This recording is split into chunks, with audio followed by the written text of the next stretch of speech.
আমি ভিক্ষা করে ফিরতেছিলাম গ্রামের পথে পথে।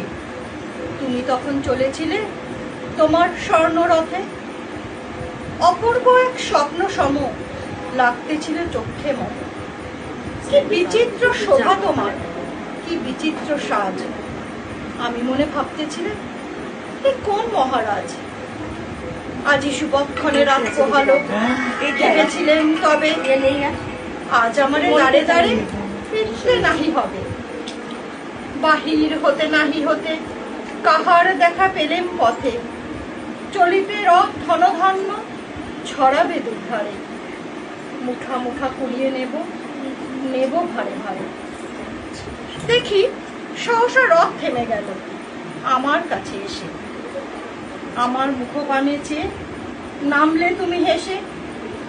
দেখে মুখের প্রসন্নতা চুরিয়ে গেল সকল ব্যথা। হেনকালে কিসের লাগি তুমি অকস্মাৎ আমায় কিছু দাও গো বলে বাড়িয়ে দিলে হাত। ওরে একই কথা রাজা ধীরাজ, আমায় দাও গো কিছু। শুনে ক্ষণকালের তরে রইনু মাথা নিচু। তোমার কি বা অভাব আছে ভিখারি ভিক্ষুকের কাছে? এ কেবল কৌতুকের বসে আমায় প্রবঞ্চনা। ঝুড়ি হতে দিলেন তুলে একটি ছোট কণা। জবে পাত্রখানি ঘরে এনে উজাড় করি। এ কি ভিক্ষা মাঝে একটি ছোট সোনার কণা দেখি। দিলেন যা রাজ ভিখারিরে স্বর্ণ হয়ে এলো ফিরে।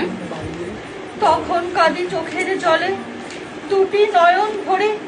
তোমায় কেন দিইনি আমার সকল শূন্য করে। খুব সুন্দর করতালি।